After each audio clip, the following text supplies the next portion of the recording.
I have hunted 6 seasons, and I want to share 6 lessons that I've learned with you over those 6 years that I wish I learned sooner. If this is your first time listening to the EndurHunt podcast, I'm your host, Andrew Lukosevic. I started hunting back in 2018. I didn't grow up in a hunting family. In fact, I never even touched a firearm until I joined the Marines. My very first hunt was an elk and mule deer combination hunt in Montana with my best friend Peter. Although we did not fill any tags that day, it set the stage for what would become a personal obsession with hunting.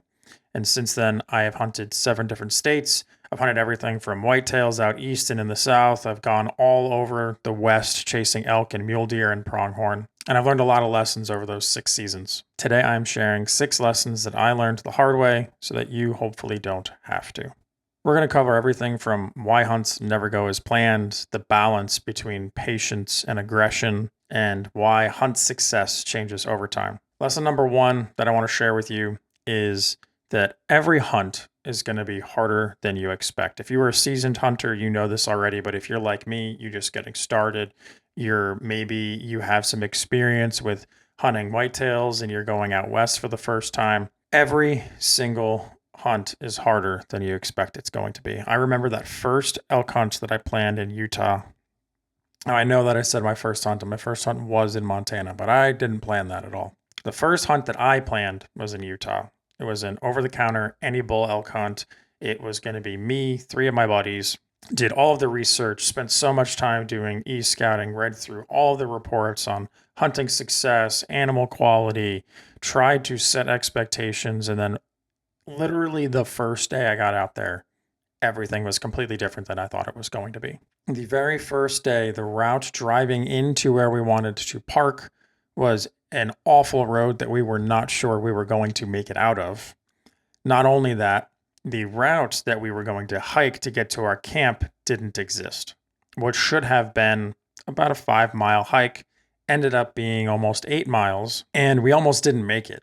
We ran out of daylight. Once we finally got to camp, started hunting, we actually did find some animals, which was awesome. But then 2 of the 4 of us got altitude sickness, and we ended up having to call the hunt early. The lesson here is that no matter how much you prepare, you need to go into it knowing that the hunt is never going to go how you expect it to. Preparation is key, and that includes having contingency plans. I've said this on different podcasts before, but plans A, B, and C aren't enough. You need to go A through F. You really do need to have multiple backup options in your head and plan for a lot of the what ifs that could go wrong. Make multiple plans and be willing to adapt and overcome. The second lesson is one that I still struggle with, to be honest. Don't be afraid to ask for help. I started hunting in my mid-20s. I talked about this in the very intro of the podcast. In 2018, I would have been 24 years old. And everyone that I know now that hunts, that's 24 years old, all of the guys that you see on the Facebook groups, that you look on YouTube, they've all been hunting most of their lives. And that made me feel dumb asking questions that are basic questions. Hunter education is a great start, but it isn't enough for you to be a successful, consistently successful hunter. I was embarrassed to ask questions. I let my ego get in the way. And so I forced myself to just ride the struggle bus and learn the hard way. I tried figuring it out all on my own. Don't get me wrong, I did find success. If you're watching this on Spotify video or on YouTube, this deer that I'm pointing to right now is my very first deer ever. I got it in my New Jersey bow hunting season. It was a rut buck, November 16th, I believe, in 2019. So that first season on my own, I found success. It was hard-won success. I think that if I pushed my egos to the side, I could have possibly figured things out quicker and found success sooner. One of the best things that I've ever done is push my ego aside and just go into my natural curiosity. I ask questions all of the time. I am not embarrassed anymore about asking questions about things that might seem basic or trivial. And not only have I made amazing friends and connections from this open nature, curiosity, no ego, but I've learned a ton as well. And I apply those lessons to all of my hunts, really. Whether you're trying to join an online community like a Facebook group or a forum, or just simply commenting on someone's YouTube video and asking a question, I would encourage you to be open to it. If you're not sure what something means, or like even if on one of my podcasts, for example, I talk about something and I don't make it basic enough for you to understand, or something wasn't clear, ask. It's the only way you're going to learn is if you ask. And most of the time, we are the only thing getting in our way from that knowledge because we're embarrassed. We have ego and fear about what's going to happen. You've got to push that aside and be willing to be vulnerable, ask some questions, and learn. And some people on the internet are dicks. They are. It is what it is. If you're nervous about talking to some stranger on the internet or asking questions and you want to break the ice, shoot me a message. I will happily answer your questions. You can contact me at EndurHunt on Instagram, EndurHunt. I honestly don't post a ton. I'm not great at the whole social media thing, but I'm consistent with the podcast. If you comment on one of my YouTube videos, send me a message on Instagram, I will see it at some point. I may not respond immediately, but I will respond to you, and I won't be a dick. The third lesson is being willing to move and stay mobile. This is one that I talked about in a podcast last year because I am still learning this lesson all the time. I suck at this one, and I need this one just as much as I am sure many of you do. The problem is I get stubborn and locked into a place. Once I start finding deer that look good, I tell myself the same thing that when I'm elk hunting is don't leave elk to find elk. But I don't think that it's necessarily the same, especially when you're new to an area. It's different, I think, if you are a seasoned veteran hunter of your local woods and you know all of the different spots and you know everything, then I'm sure that at that point you know what you're doing, you know where to go at what point in the season. But if you're like me, and you're either a newer hunter who doesn't have decades of experience, or you recently moved to an area or exploring some new woods, it's easy to get stuck in the trap of, ooh, I found a deer. I'm going to stay here the entire season and never pan out and look anywhere else. I did this last year. I found a spot that looked good enough, had some really good deer, and I never explored anywhere else, even though I have trail cameras in 4 different locations that it is now March 4th. I still have not, or March 4th as I'm recording this, I still have not picked up those trail cameras. But I would hunt weeks after not seeing anything, telling myself, nope, they're here. I just haven't figured out this spot right. And the reality is, they may have moved out of that spot altogether. The deer might have moved to a different patch of woods, and I won't know unless I try. Sometimes patience pays off, especially during the rut. You know, it can be worth it if you're in a good funnel or a pinch point that you know deer are going to go through eventually. But at the end of my season last year, the late season, I wasn't seeing anything for weeks. And instead of picking up and moving, and I hunted with a saddle, mind you, so I set up and tore down every single time, I stayed in the same general patch of woods when I probably should have moved. There are other locations that I had been interested in exploring and checking out, and I just never did. To apply this lesson for yourself, next hunting season, if you find yourself stuck, you go multiple sits without seeing anything, consider moving your stand location if it is a more permanent stand, like a ladder stand or maybe a hang-on stand that's just heavy to move. Consider moving to a different area, or if you have a mobile setup, try a completely different set of woods. If there's another piece of public ground that you can try, depending on your area, you know, it might be different. Where I'm at, the pieces of public are small and scattered, like 100 acres or so. We don't have huge chunks of big woods like my buddy Peter does up in eastern Pennsylvania. So what it looks like to move for me is going to be different than what it may look for you. But if you're in a spot, you're not seeing anything, sit after sit after sit, it means chances are you're not in the right spot. And instead of being stubborn like me and sticking it out the entire season, you should pack up and move somewhere else. The fourth lesson is one that I also need to learn myself.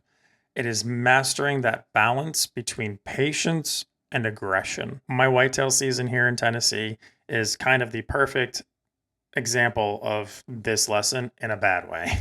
I was not aggressive enough when I should have been, and then when I finally decided to get aggressive, it was too late and the deer had moved on somewhere else. Early in the bow season, I was so close to some very, very nice whitetail bucks. I think if I connected with the deer I saw on opening day, he would probably be the biggest buck that I have ever taken ever, including the one that I talked about on my last episode. Not as unique, but bigger. I was always just outside of my range. And I was scared to push into the bedding that they were coming out of because I didn't want them to move into the next county. And you know what happened? I saw that buck 3 or 4 times throughout the season, never connected with him.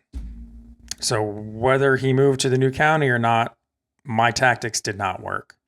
And then at the end of the season, when I finally decided, you know what, I'm going to figure out this bedding, I'm going to get in there, I'm going to push, they all moved on somewhere else, probably for their winter habitat or because the hunting pressure is so high in the area that I was at. If you find yourself in a sit, and I think at this point, 2 sits is going to be my maximum.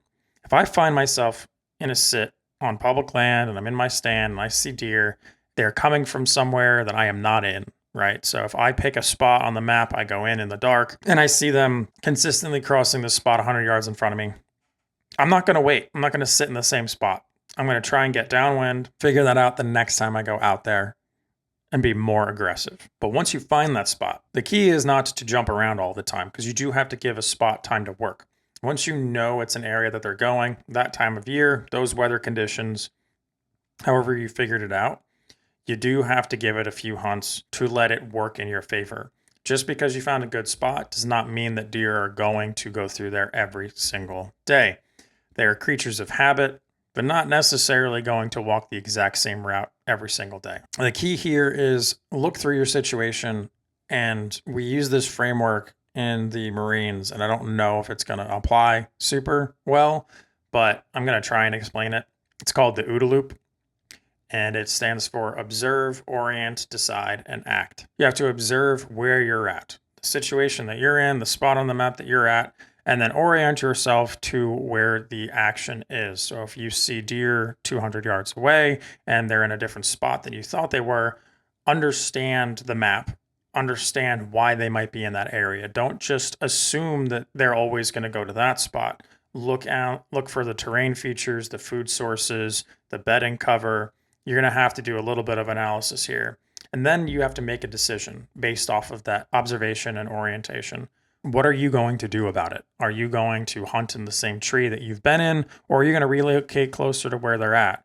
And then finally, act. You make your decision and you act on that decision. So the next time you hunt, or possibly even that hunt that you're in, you decide to move, relocate, and see what the difference is. And this is an open loop. It doesn't end. So that means that when you move to that new location, you may find that actually they're even further away than you thought and you misjudged it, or there's a different tree that is slightly better, or you found a different new food source. You're always going to have to evaluate, and this is why I think it's a lesson that I'm still learning.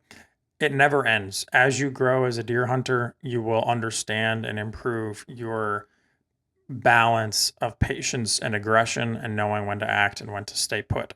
The last little tip I'll say for this one before moving on to lesson number 5 is that you need to be an active participant in what's going on. And I'm guilty of this too. I'll scroll social media, look at Instagram, see what other people are posting. You really want to focus and be embedded in the environment because it is very easy to miss things in a moment. All right, lesson number 5.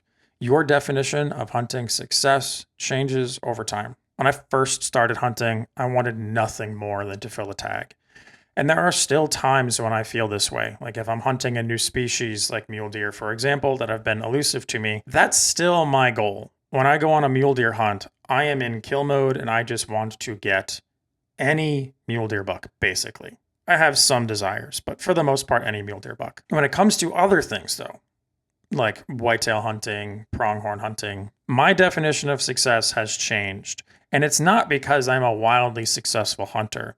I have taken some animals. As time has gone on, I've learned that's not the story. For me, it's no longer about just filling tags, killing animals, getting all of the meat. I love the meat. I love the adventure. But something that I've really grown to love is sharing it with other people. And maybe that's why I started this podcast in the first place. I've always wanted to encourage other people to do it, and I can only take so many people hunting. I can only one-on-one help so many people, and that's kind of why I have this. But despite how early I am in my hunting career, I get so much satisfaction of bringing other people out with me. I have a guy that I met here locally that I have been mentoring. We went hunting twice last year. We didn't see it. We actually saw one deer. I lied. We saw one deer. And it was a ton of fun for both of us. No tags filled, but there's just something about sharing that experience with people. And that to me made it a success. And I think the reason I want to share this lesson is because we get to, at least for me, I used to get very singularly focused on accomplishing a particular mission. And I don't know if this is because of my time in the military or what, but when I get focused on a mission, I just want to accomplish it. I want to pursue it, go after it, whatever that takes. And I think it would be helpful if I was reminded to enjoy the journey, think about the way that success is going to change and why I'm doing this, and being more active in thinking about that in the beginning.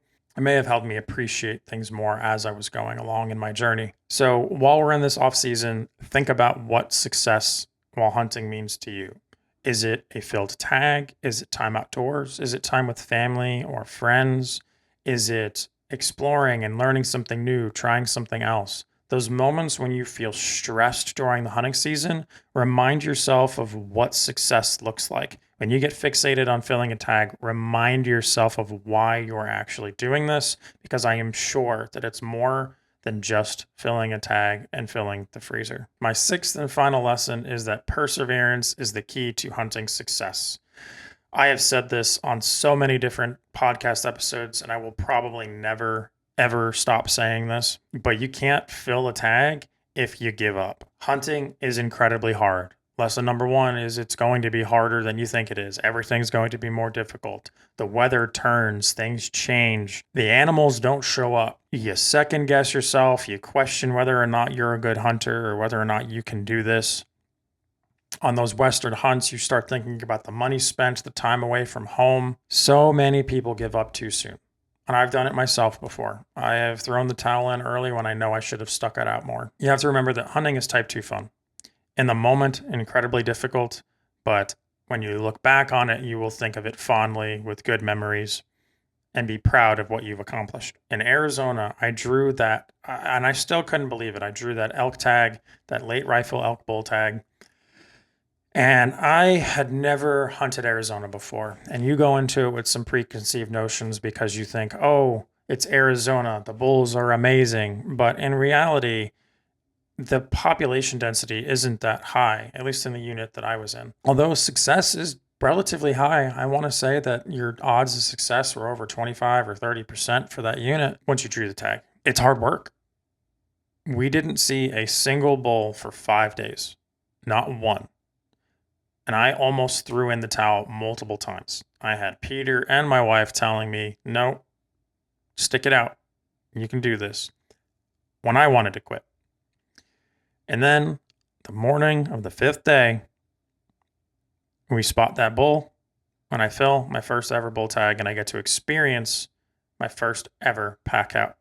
If I threw in the towel on day 3 or day 4, the way I wanted to, even the morning of day 5, when the first area that we hunted, early morning day 5, the first spot we went, no bulls, no sign. And it was the second spot we went that morning that ultimately we found the bedded bull. I threw it in early. I never would have had those experiences. And I'm going to look back on that hunt for the rest of my life. All because I stuck it out for 2 days. That's it. 2 more days. I wanted to give up on day 3 and I stuck it out through day 5. When it comes to filling tags, it really comes down to one thing. You can't quit.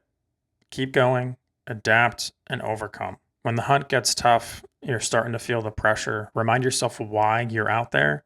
And also that it's often in the moments where we want to quit, where success is just around the corner. And if you just keep going, you might be able to fill that tag. Those are my 6 hunting lessons from 6 seasons of hunting. It's kind of crazy to think that 6 years has come and gone like that. What lessons would you add from your experience? I'd love to see them.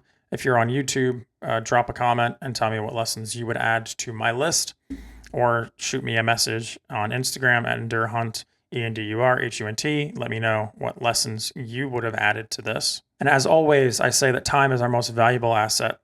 And I don't take it for granted that you chose to spend it with me. I hope that my lessons were valuable to you.